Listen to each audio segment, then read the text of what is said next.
for joining us on another episode of Popcorn for Breakfast. With me, as always, my co-host, and who will one day be my co-host whenever we host the Oscars, the 145th annual Oscars, when we're old and successful, hopefully. Kirk. Hello. I just love that sentiment. I do. Yeah, I'm trying to put that energy out into the world. You know, I don't really have any ambitions to host the Oscars, but they only ask successful people. So if we've been asked, that means we're doing pretty good. That's right. We're doing okay. So I am your other co-host, Cam, and it's time. The time has come. We are here, and you're probably thinking to yourself, are they really going to let us go all the way to Oscar Sunday without an episode about the Oscars? Are you kidding me? Do you even know us? How dare you? How dare you? I'm just assuming that you guys are thinking that, and I'm ashamed of you for thinking it, because we would never. Kirk and I love the Oscars. We love it. It's the best. Kirk is like an award show guy, aren't you, Kirk?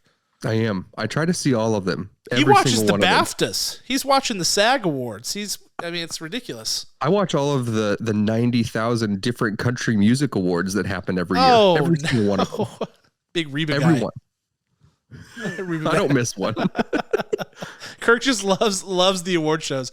I do not, but I love the Oscars. I have, honestly, I this is a weird thing to say, but I feel like at an early age, my love for movies, which didn't start really until I was a teenager, but what started it was sort of my love of the Oscars and wanting to be a part of that, because there were so many great Oscars shows back in the day, back when the Oscars were like good.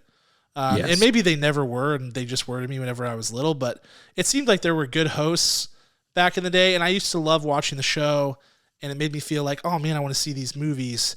And a few years later, I got into movies, and the rest is history. There were always good award hosts, and then after a while, there became pressure, and then after that, there became cancellations. So I think you're dead on. You know, we will host one day because no celebrity will agree to it at some point, and then they'll start. Hey, that is so true. That's so true. Along to the movie podcast. Well, and it's like there's no like real winning either, because they did the host situation last year was the Regina Hall trio, Wanda Sykes. Amy Schumer trio. Very good. Thank you for filling in those gaps. I was like blanking hard. And that people were just like, like, I just feel like there's no solution that anybody wants anymore. So it just I would take her. I've not seen many of Regina Hall's properties, her filmography, but I would take her. She was the best. She's funny. Out of those. Yeah. She's funny. And Wanda Sykes is legit too. It just, I don't know. It was weird. I'm not thrilled to have Kimmel back, though. He's had some really great bits. I'm still very triggered by the La La Land Moonlight situation. I will always associate him with that. So there's some hurt feelings there, but we're going to talk about the Oscars. It's the 95th Annual Academy Awards this Sunday, March 12th on ABC. I assume. I didn't check the network, but it's been on ABC for a zillion years. Right. Jimmy Kimmel's on ABC. So yeah, it's on ABC. And we will be doing some post-show stuff after it. Not live, but that week we'll have our reactions to all the big awards. So we just thought we would recap again the big categories this week. Talk about what has shifted, because remember, Kirk, we talked about this a little bit whenever the nominations came out, because that was the really the last time we kind of went category by category here. But there is a lot of shifting that can happen between when the nominees are announced and when the actual awards are given out. There's tons of politicking. Studios are trying to get their movies to win, because if you can put on your little Blu-ray box, winner of the Academy Award for whatever category, or winner of X number of Academy Awards, that sells. It sells. So that's the goal, but that's why we're rehashing it this week. But before we get into that, Kirk, I wanted to ask you something, because we haven't had a What's Poppin' in earnest in a really long time, because we've been talking about the Oscars, we've been talking about Ant-Man and the Wasp: Quantumania. There's all these big things going on. We've had all these movies to review.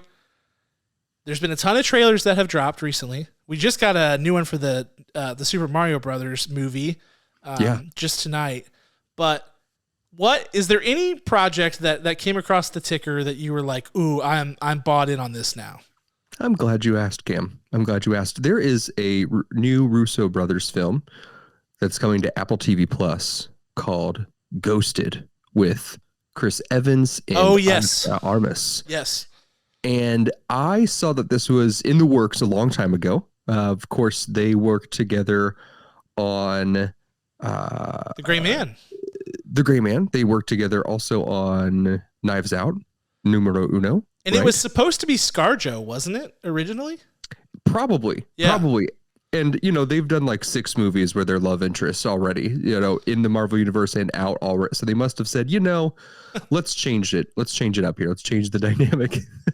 So, yeah, that one is on my radar. That one, the trailer dropped for that this week. And I got to say, I love it. Ana de Armas plays this spy, and Chris Evans falls in love with her unknowingly, and he's just trying to have her respond to her because she literally ghosts him and stops responding to his texts. And so he flies across the world to see her and ends up in kind of a disaster, real operative situation. And what I love about this trailer is he is just being ultimately just love stricken and just absolutely butthurt that she would just stop talking to him. Like, how dare you? I'm in love with you. I still am. And I'm here. And why didn't you tell me that you were this marvelous person? And just the type of humor that Chris Evans is throwing down is something I very much identify with. And so that's why I'm excited to see how this plays out.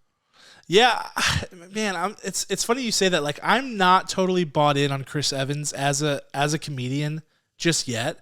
He does have a few roles that I thought were great. I didn't love The Gray Man, but I loved his character in that movie. I thought he was saying the most outrageous things, and every once in a while just hit really well. I'll be interested to see this one because I want to turn the corner on Chris Evans because I like what he does. But I don't know. I don't know about this one yet. I'm definitely intrigued.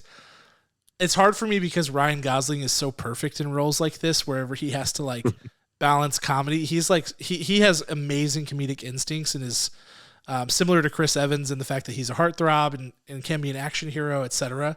So I'm always it should be Ryan Gosling. But talk about people who've been matched up a bunch of times. Ryan Gosling and Ana de Armas that's happened a couple of times. So you got to kind of mix it up a little bit, but we'll see. Apple TV Plus, man, they're on a bit of a run right now. I feel like they've had a lot of good, interesting things dropping there.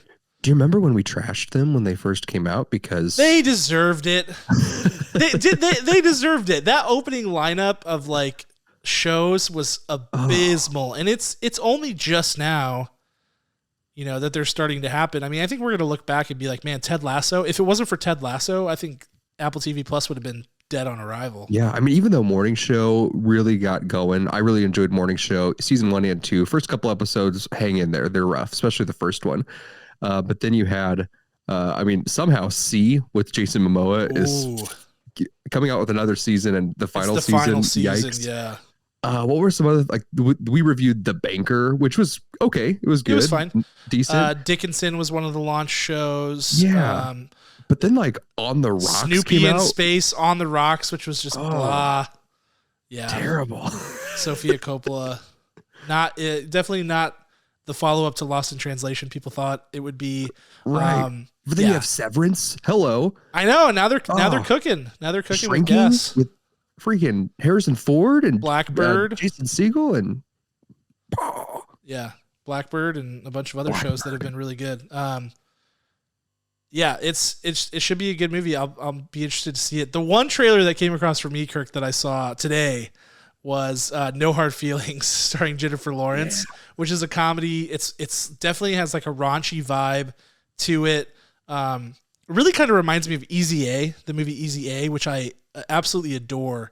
And Jennifer Lawrence is a superb comedic actor. I think people forget about that because she's done so much drama in recent years because she's amazing at everything and is an Academy Award winner and all of the all of the accolades.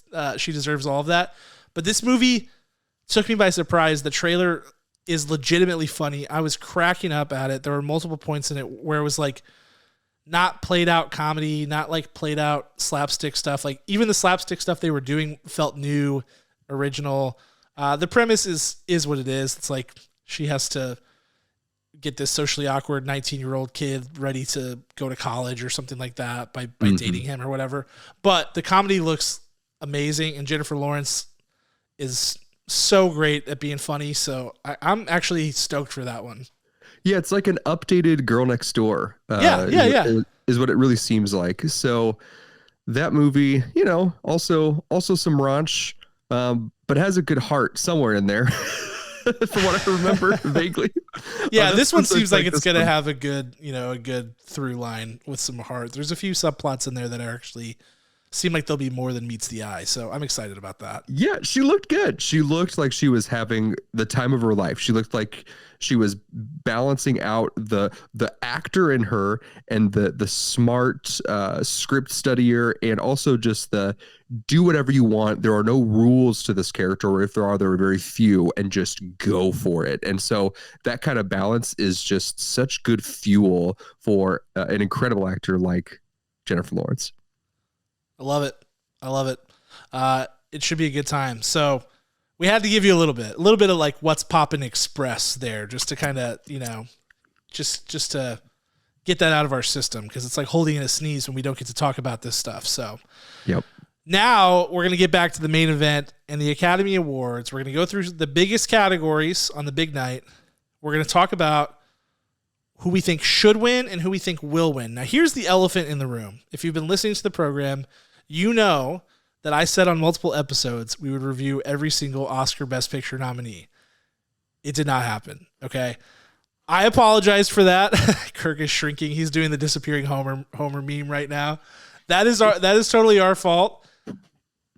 Here's some excuses for you, because I'm not going to fully own up to it. We had illnesses, we had work trips, busyness. We had a bunch of movies that were coming out that we had to review in like March and February. I was like, what is going on here? So it just didn't work out. We missed 4 of them.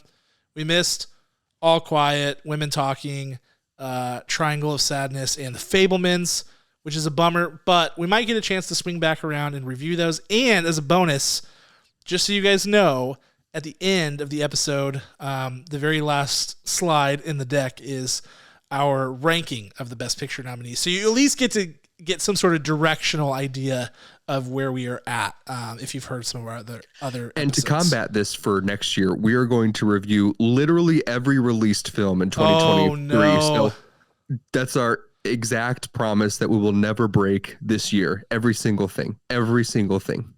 It's tough, man. We tried really hard to be like, okay, we're watching the Gold Derbies, we're watching all these different predictions, like what's going to get nominated, what's not. The nominees drop, and you're like, man, we got a few we still have to review. But we'll give it the old college try. At the end of the day, it's a part-time side hustle that makes no money podcast so far.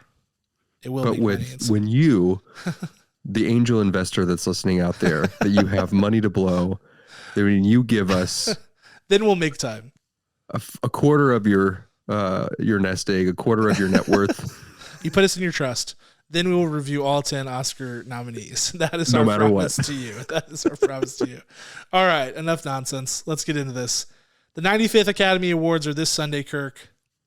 We're going to start the same way the Oscars start, which is with the Supporting Actor Awards. They always do this to kind of reel people in. We've talked about all of these nominees, but let's talk about Best Supporting Actress. This is one of the categories where I feel like there has been some real jockeying for position. If you watch the SAG Awards, Producers Guild of America Awards, BAFTAs, etc., there's so much shifting, and this is one, Kirk. I don't know if you agree with me on this. Feels like a total toss-up. Feels like there are a couple people here that could sneak in and snag this. I got to know who should win, Kirk, and who will win. Who should win?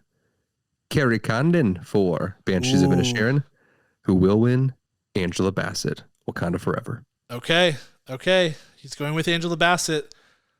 It's hard to argue with it, man. I think, one of the things I want, at the end, I kind of want to talk about some themes that are happening, but one of those to watch is going to be I think this category is indicative of how the night could go. You know, there's a couple of different ways. Like, I feel like Angela Bassett sort of represents like the high grossing, you know, blockbuster type movies. She had an amazing performance. So if she wins, it doesn't necessarily mean that that's how the night's going to go. And they're just going to service all these high grossing movies, but it could. If Jamie Lee Curtis wins, which is who I think will win, I think it could be indicative that the Academy's feeling a little bit sentimental, but more on that. So my will win is Jamie Lee Curtis for Everything Everywhere All at Once. My should win is Stephanie Hsu for Everything Everywhere All at Once. I thought all these women were marvelous in the movies they were in. I think Hong Chow, unfortunately, was in a movie that wasn't great. And wasn't the main role. So it's hard to win a supporting actor award when you're in a movie that's, you know, like not nominated for Best Picture, not the best movie of the year or anything like that.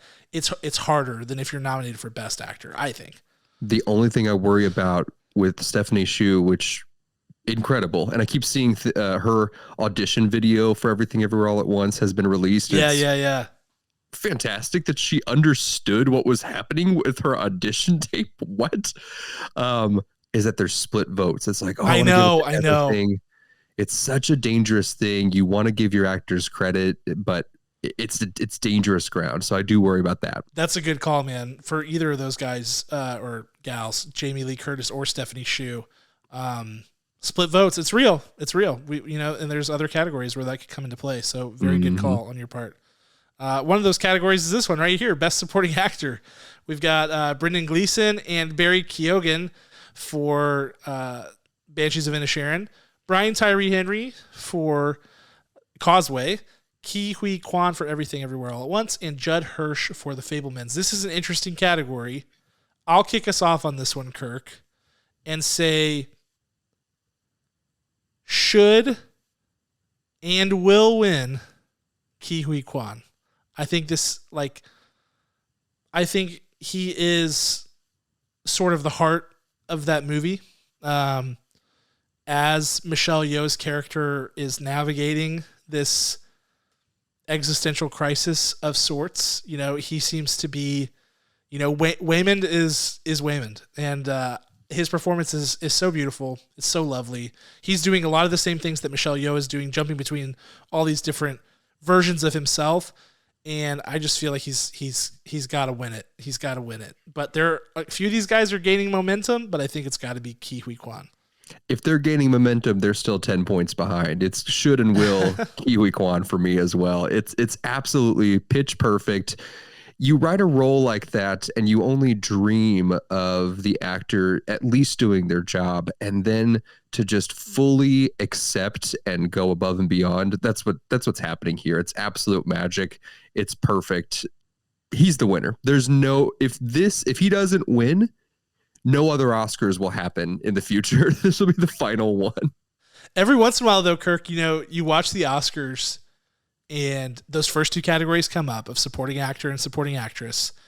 And I think the year that, the COVID year, it was the 2021 Oscars, but it was the 2020 films.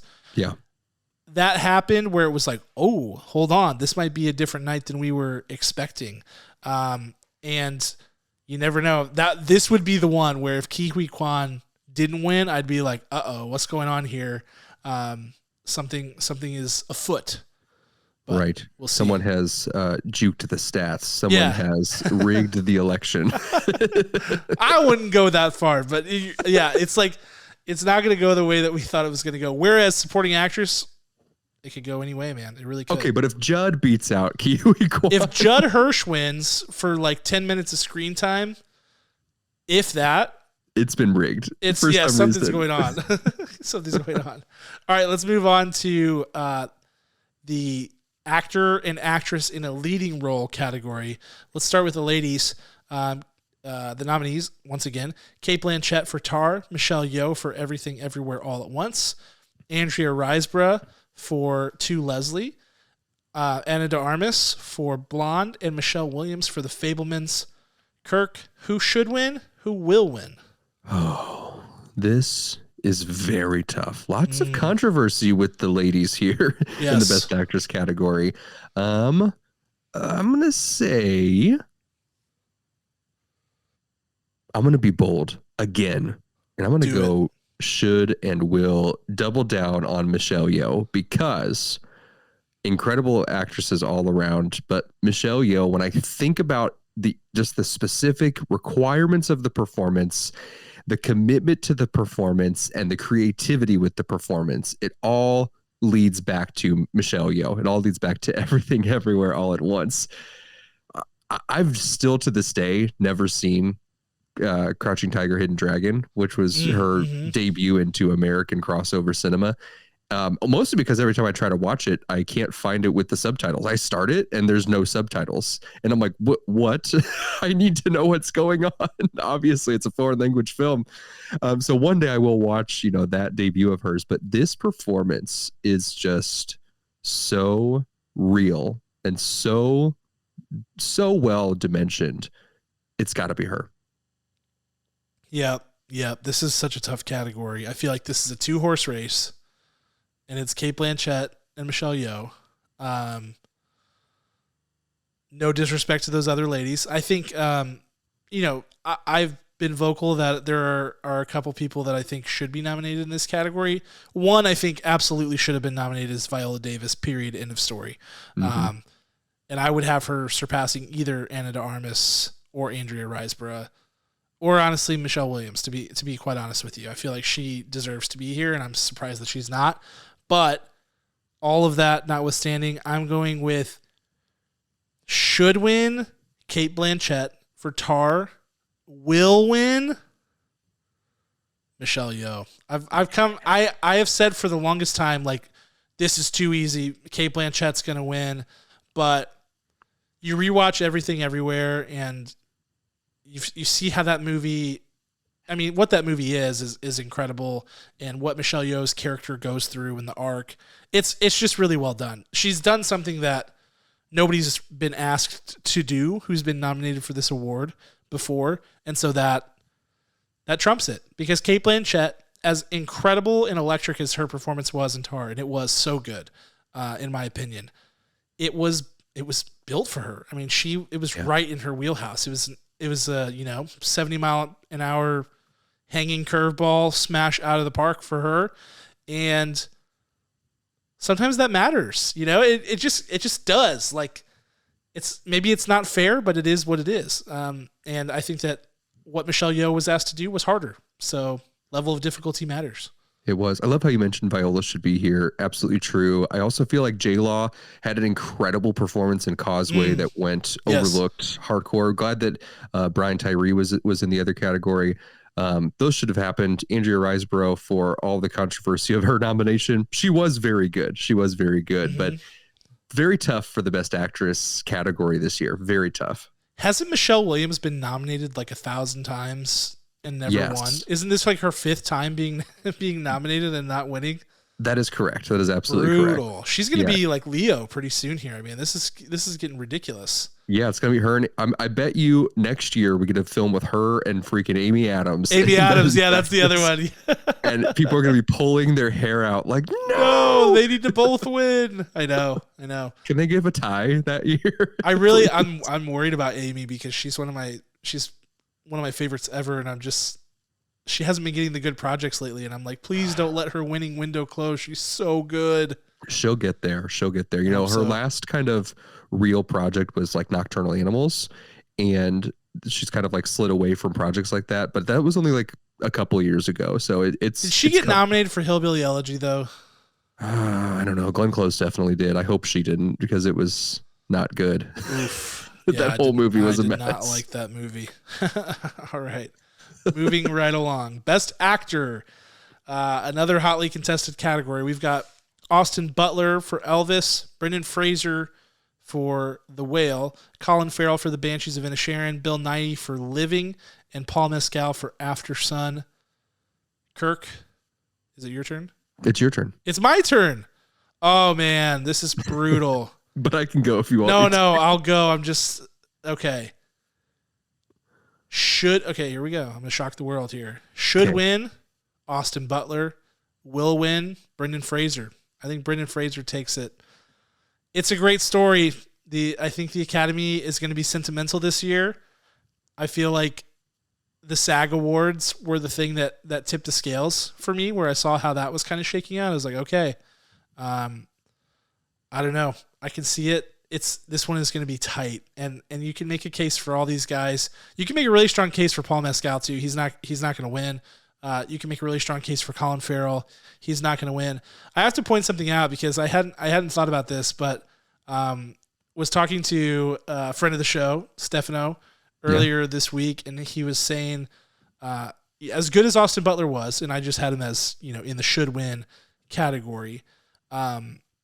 If he wins, 4 out of the last 6 people to win Best Actor would have been portraying real people who existed. And that is I think that is a troubling trend. I don't think the biopic people should get the upper hand on this. And I personally don't biopics are not my favorite genre of film. And I feel like sometimes it just gets a bit tired. So I don't know. I'm almost rooting against it now, even though I thought Austin Butler was so good. Yeah, I guess it's because they have the blueprint. They don't have to. Yes. It's there. They still have to create. They still have to learn. They still have to plan. But there's definitely a leg up because they have all of this footage from this person. Most likely, if they were a public figure at all, there's footage of them, interviews, movies, whatever. Yep, that is very true. That is very true. I will say that maybe it didn't seem as rough when when we had more unique stories out there that biopics weren't so prevalent. Like when Jamie Foxx won, big win. When Renee Zellweger won, big win. But now, yeah, that's good information. It pains me. This category will break my heart, I think. No matter how it goes, it's gonna hurt. Because the top 3, like Bill Nighy and Pascal, they're not gonna win the award. Paul Mescal, they're not gonna win the award, unfortunately. It's gonna be Austin, Brendan, or Colin. Yep. I would love to see Colin Farrell win. I know this. You would, man. I know you would. Really would. But I think I'm in the exact same boat as you. I think should win Austin Butler, will win Brendan Fraser. Ooh. And if Colin Farrell wins, I need to put a wager on this. I don't know what it is, but it's like an exciting wager, like not like your Joker wager, like which was terrifying. Win, I swear to you, I'm gonna get a tattoo. Like if Colin Farrell wins, I have a couple days to decide this. I'm going to blank because I think that would be really incredible. All 3 of them have incredible heart-wrenching stories of where they are and how they got there. And yeah, but I think Brendan Fraser is gonna win. It's not bad. It's just his movie wasn't good. I know. That's what sucks is like he was great. Yeah. And obviously was so good. And you can't help but root for the guy. He's got an amazing story. And so you want him to win. But it's just like, oh man, the movie was kind of a stinker. Yeah. Not even Tom Hanks' bad accent in Elvis is as bad as The Whale overall. Oh, I don't know. Them's fighting words, Kirk. I don't know. It's true. I mean, go listen to our episode of the review, guys and gals, because it just wasn't. We didn't review The Whale, Kirk, did we? I thought we did. Did we? We did. No, we didn't. No, we didn't. I promise we didn't. We thought about it.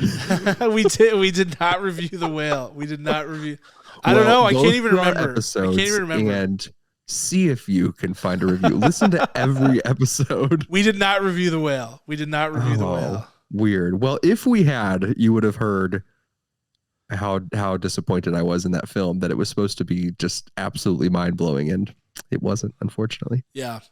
All I know is that I want video on you whenever this category is announced. I want a live video reaction, because I feel like it's going to be like the Last Supper painting. It's going to be every emotion is going to be happening at one time. You're going to have to go through all 7 levels of grief, and it's going to be a beautiful thing.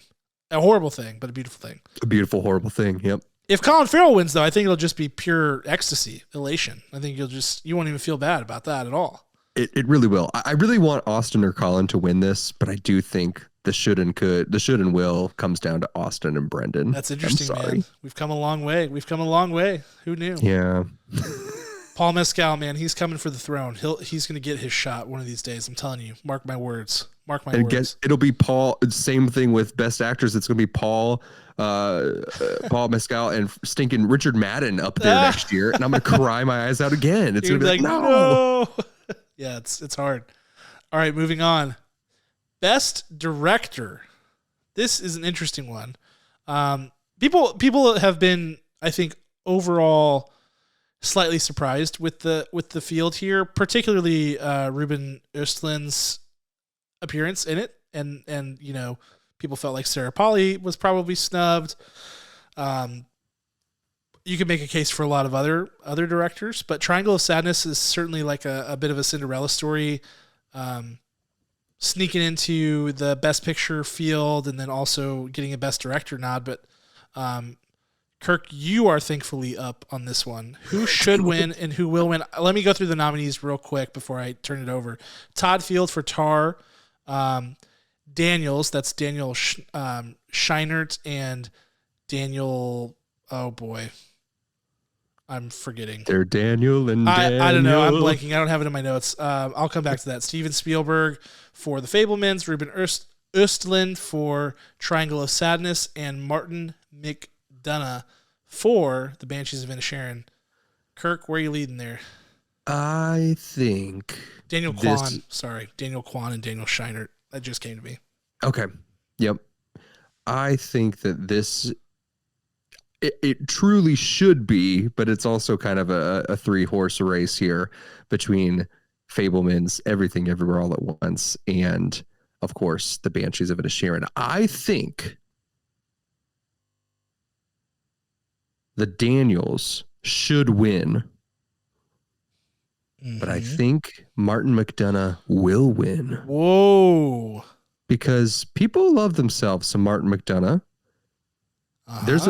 There's a big love for him. I think that he is just a very charismatic, inclusive, just overall great person, infectious. Like, Will remembers your name after meeting you one time. And I think that part of the campaigning, even though I don't even think it's intentional, I think he's just from vibes. I think he's just very infectious. So I think it's going to come down to those two.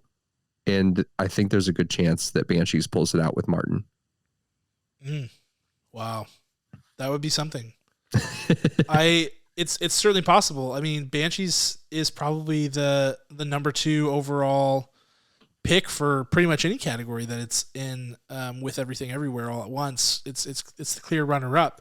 And Martin McDonagh deserves his flowers for writing and directing on this film for sure. So it's not that he doesn't deserve it. I think that Daniels should and will win. I just feel like, well, really, I feel like Everything Everywhere is going to win dang near every category that it's nominated for.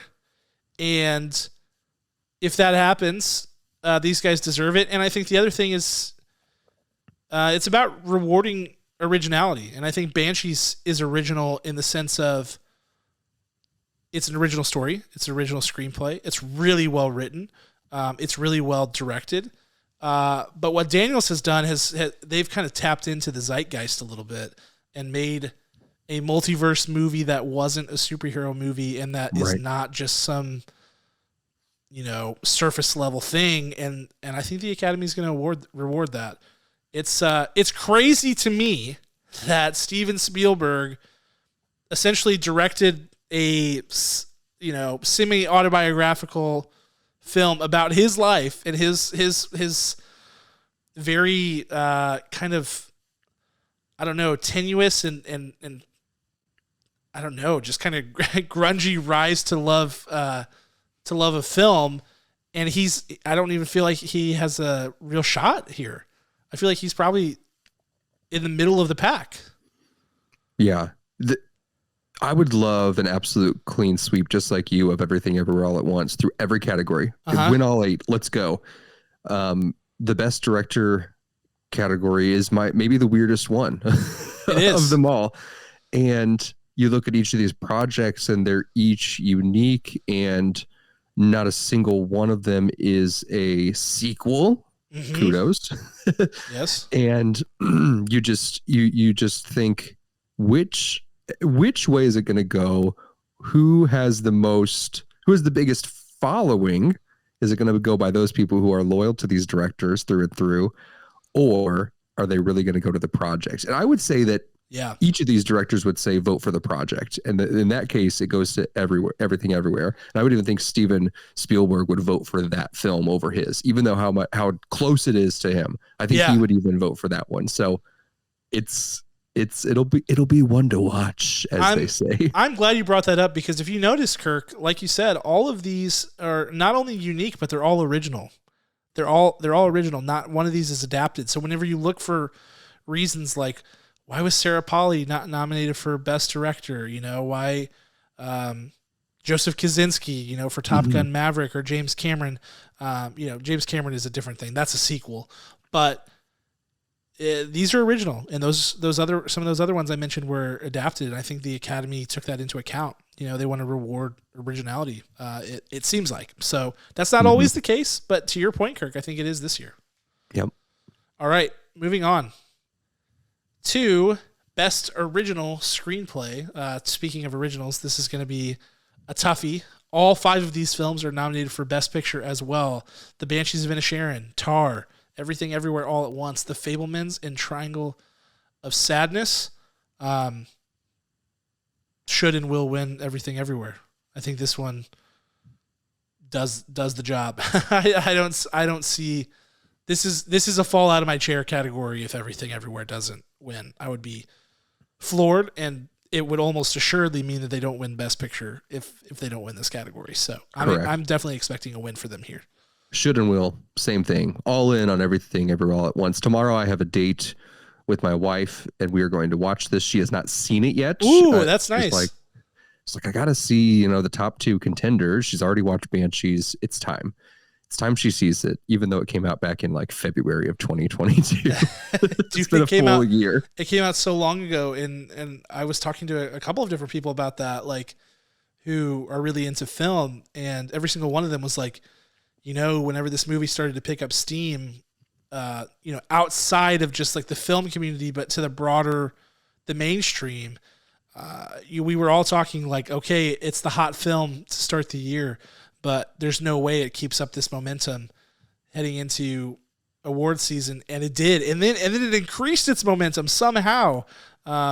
Pretty insane, and that's even, Kirk, without it having a really good mainstream streaming option. It's on Showtime. It hasn't been on HBO Max or Disney Plus or Netflix or any of the big ones. I know. I had to buy it. I had to physically buy this movie. Yeah.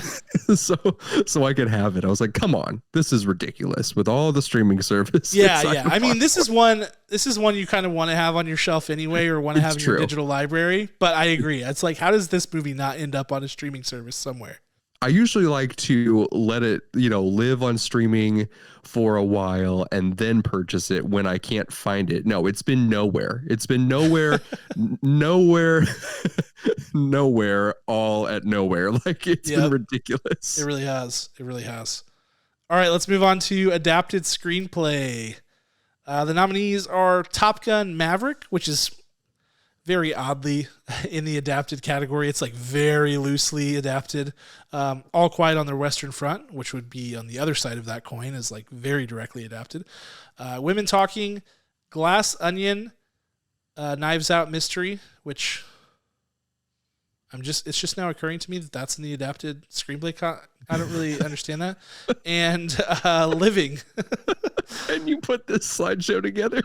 I did. And now I'm like, wait, why is that? I've looked at these nominees 1,000 times, and I'm like, wait, Glass Onion is adapted from what? Did I accidentally put that in there? Yeah. I love it. It's adapted because it's a sequel, and its source material is its previous one, right? Because of the. Is that really how that works? I believe so. Oh, I think you're probably right, because otherwise that doesn't really make sense, does it? Otherwise, it doesn't make sense for Top Gun, right? Because even though it's original, the character is not original now. It is derived from an earlier piece of work. Gotcha. Okay, that makes sense. I'm feeling less cognitive dissonance about the whole thing now. So thank you for easing my concerns. But now, Kirk, I need to know who should win, who will win. I think this one is interesting. Well, don't worry, Glass Onion will not win this category. Yeah. It's there, but congrats on the nomination. Congrats being able to stamp that across everything. Nominee. This one goes to should and will. Should and will. I'm going to go should win because it brought people back to the theaters. Top Gun Maverick will win All Quiet on the Western Front. Okay, I like those picks. I am going to go should win Women Talking. And we haven't had a chance to really talk about this film, but I think the real feat here is that the movie is a bunch of women talking. Like, I know that that's the title of the movie, and it certainly is much more sophisticated and layered than wait. Cam, what happens? What's the synopsis of? So there's some women and they're talking. Oh my gosh! But in all seriousness, like the actual goings on in this movie really is a bunch of women sort of in a conclave discussing some very serious matters, but they are just talking. They're just talking to each other about it. So even though there's a lot going on here, the fact that they could sustain, a 2-hour movie with, I don't know, it felt, as I was watching it felt slightly unprecedented. It felt like 12 Angry Men or something a little bit, just like it didn't quite compute in my head, but they managed, Sarah Polley, to her credit, managed to really make it interesting, and there was a lot of dialogue to focus on, but it didn't feel overwhelming or undigestible. And I left the film really thinking about it, and I thought about it for days and days and days before I finally made my actual final opinion on the film. So I give that one a lot of credit, and I think it should win because I think is a really effective screenplay for that reason. But I think All Quiet on the Western Front wins this, Kirk. I agree with you on that. I wasn't as high on this film as some others just because I kind of questioned, like, why? why are we adapting this film now? Maybe it's, this was kind of before the Ukraine stuff started happening and things like that. It's a strictly anti-war film. Yep. I don't know. But that I think will win. I think I understand why it is getting the buzz and momentum and how it snuck into the best, or I shouldn't say snuck in, how it got nominated for Best Picture. I think it all makes sense to me.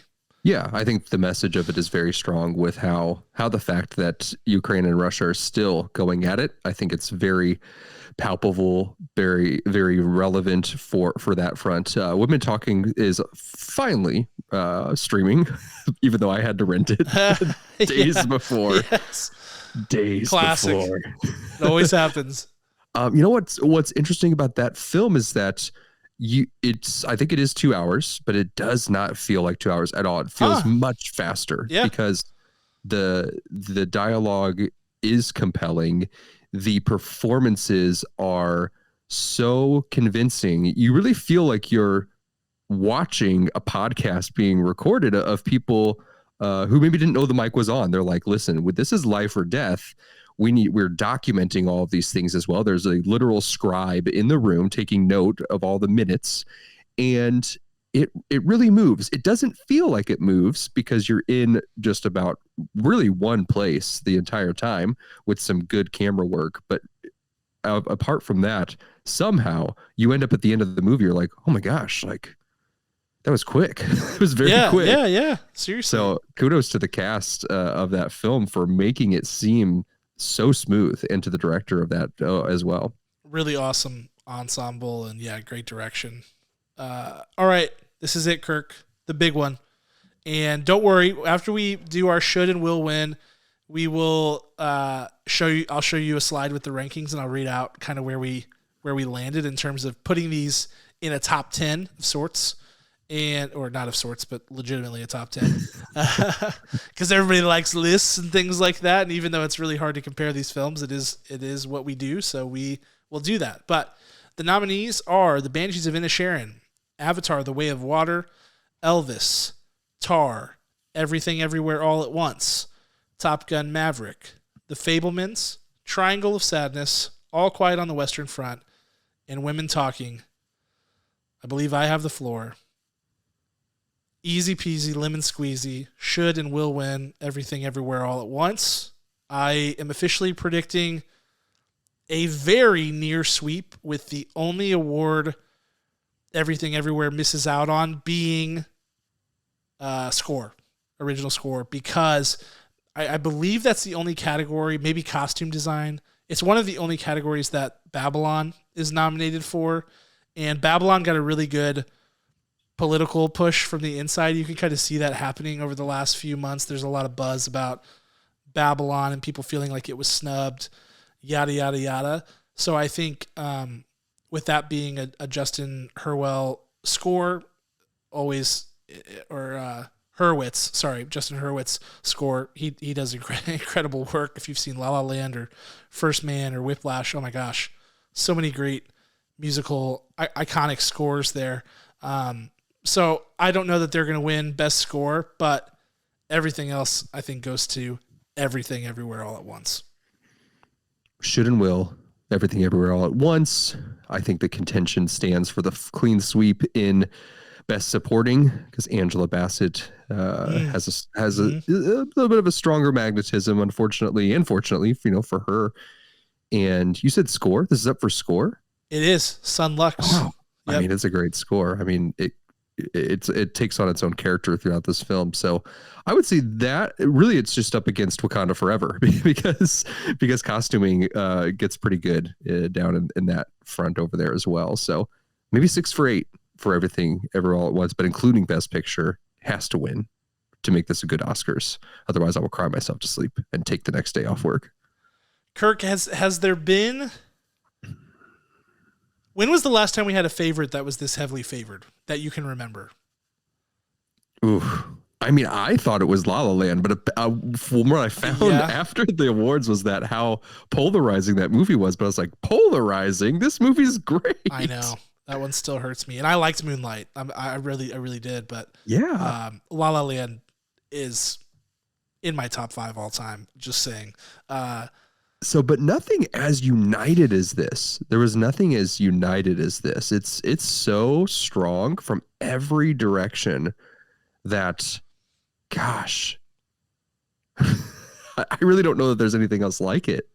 I'm not sure I remember a favorite this strong. I saw somebody tweet Lord of the Rings: Return of the King being the last time a movie was favored this heavily. I'll have to kind of abstain on my take on that because I was a little bit too young to understand, how all that worked. I think that movie was probably favored because every single Lord of the Rings movie was nominated for Best Picture, so one of them had to win, and that one was so good and so epic. But I don't remember a favorite this strong. There's always a favorite, and in recent years, really kind of pre-Parasite, favorites haven't weren't doing so well for a while. There were a few surprises with like Green Book, and then I don't know if that was the same year that Roma got upset, where Roma should have been the favorite. Mm-hmm. There's been a couple of favorites that have lost. La La Land is an obvious example. But over the last few years, the favorites have done pretty well. Coda was not a favorite heading into the awards, but ended up taking it in a really strange field of movies last year. So we'll see, but this feels like a heavy favorite, a really heavy favorite. Yeah, I'm looking at a list of the past 25 years, and I'm thinking, beloved films. There's not a lot. Weird ones are like $1 Million Baby and Chicago won Best Picture. Yep. In 2005 and 2003 respectively. I feel like Gladiator was kind of Gladiator. Gladiator was I was pretty young, but that movie is still extremely beloved. I love that movie. It's way up there for me.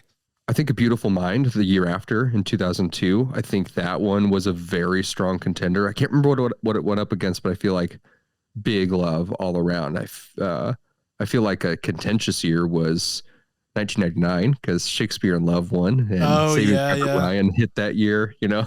So yeah, I feel over those for those years. Um, those are the ones I can really say that like people were gravitating towards and that there was a united like that's the one.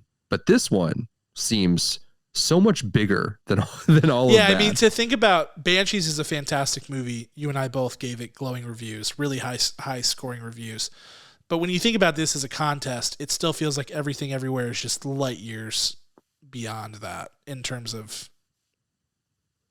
as a Best Picture nominee. The two of them, like Everything Everywhere, is so far Yeah. ahead. You almost wish that they came out 1 year apart because you're I like, know. let's do it. Let's just pretend that Banshees came out a day late Yes. and for releasing. Yeah.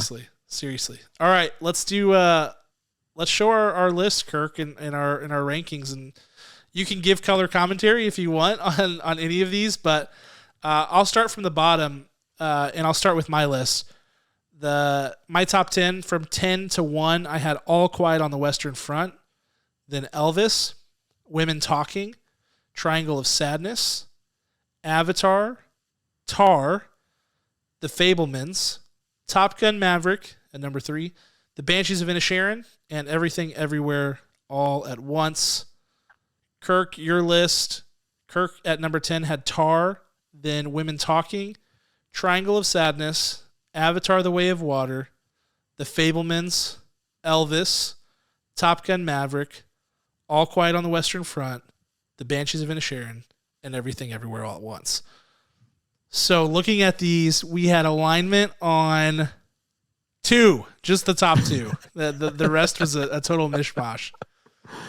Yeah, they kind of invert just a little bit. Triangle of Sadness and Avatar, those hover around the same location. Those are the inflection. The inflection point is All Quiet on the Western Front, I think. It's true.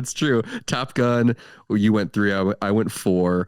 Our Elvis is way out of whack, but I love Elvis as a person, and I love that Elvis was for the first time not a caricature throughout the entire film. Like it was like, holy cow, this is right. This seems right. Like giving him a fully fleshed out character because it was a fully fleshed out man that walked this earth. So yeah, mine's crazy. I will say, I admit it. It's kind of wild because even though All Quiet is not a movie that you're going to turn on over and over and over again, it got my number 3 spot because it's a beautiful film.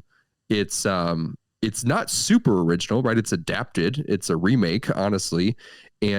But it's still such a powerful message when I sit down and I look at all these stories. Like, what's the story they're telling?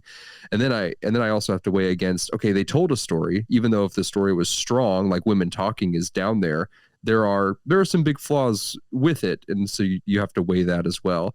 Even, I don't know. I don't trust my list immediately after giving it to you as well.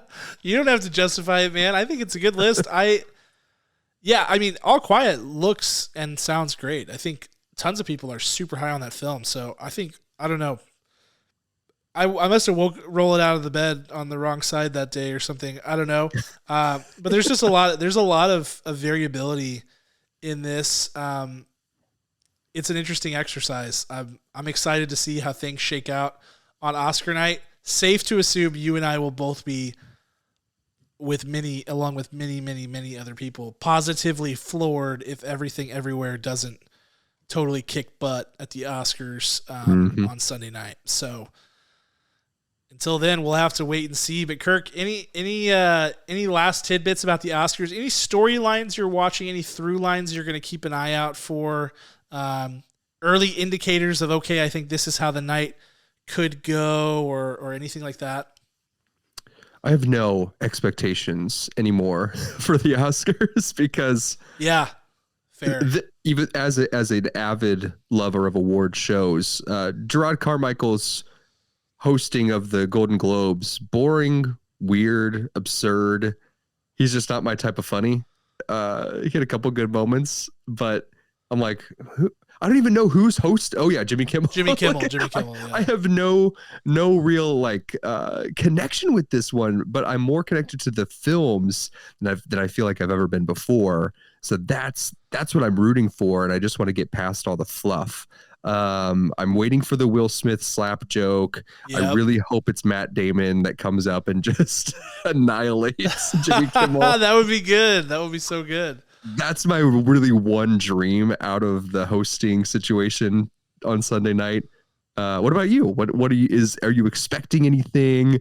Do you think that Jenna Ortega is gonna, attack the Wednesday creative team again, like she has been kind of recently? Do you think that we will see Olivia Wilde and Florence Pugh fighting in the crowd or give each other a dirty look? What do you think? Is Olivia Wilde even invited to this? Is she an Academy member? Because based on her directorial work this year, she doesn't deserve an invite. Right. But we'll see. Florence Pugh should get a forever invite. She's sacred. She is the chosen one. But I think for me, the storyline I'm really going to be watching is sort of I think there are 3 different scenarios this could go. One is the Academy goes for self-preservation, and that's the blockbuster, reward the blockbuster routes, because 2022 was the year we saw film in cinema, in theaters, on life support. And it needed films like Top Gun Maverick and Avatar: The Way of Water, these big blockbusters, to save it. And I think that's why some of those films are nominated. Top Gun Maverick 100% deserves it. You could make a case for some of the other ones, but does the Academy give out some awards to those films, or are the nominees enough? Are they going to reward the consumer viewer, the mainstream viewer, for going to see these movies and for tuning into the Oscars? That's one. The other way it could go is sentimentality, which I think is the way that I think it will go. That would be Everything Everywhere winning a whole bunch of awards, them kind of rewarding Everything Everywhere for bringing something new to cinema, bringing in new people to, I don't know, I hate this term, but like high art kind of cinema, indie films, because that movie did tap into a whole new audience, which is very important for film right now. That's the Brendan Fraser wins, the Ke Huy Quan, Michelle Yeoh. That's kind of that scenario. I think that's the way that it will go. The third scenario is, of course, Wild Card City, Wild West. Like, you know, early on in the night, you get Triangle of Sadness winning Best Original Screenplay, and you're like, what? Don't speak that. Don't you dare speak that. But you said it, Kirk. You were like, I never know what to expect out of the Oscars, because sometimes it just goes haywire and you don't know what's going to go down. So that you always have to prepare for that distinct possibility. But I really do think it's going to come down to blockbusters versus stories, like human stories, which will be interesting to watch. It'll be interesting to watch. It's going to be a night to remember, to quote High School Musical 3. It's gonna be a night to remember. I love it. It's gonna be Hollywood's biggest night this Sunday, March 12th, the 95th Annual Academy Awards. I don't even think they say annual, because they probably skipped a year in there. There was probably like a war or something that happened. Who knows? But we will be tuning in. This has been your Oscar preview show. We'll have more thoughts next week, early next week, after we know the results of it. Until then, sit back, enjoy the show. Let us know your picks, of course. In years past, we've put out a ballot. May or may not do that, time permitting. I'll just keep a watch on social media for that. But either way, share your picks. Definitely want to hear what you guys are rooting for, what you think is going to win. And we'll be around on social media the night of. If you want to hop on Discord and chat with us live during the show, we'll be watching, and we'd love to chat with you guys about it. But enjoy it. The Oscars are a ton of fun. Kirk and I are going to have a blast watching it. We hope you do the same. And until then, we'll see you on the other side of the awards, and we'll leave you with a special thanks to our executive producer, Ryan Spriggs, as well as the band Rhetoric, who created our original music. We will see you guys post-Oscars next week. Talk to you then.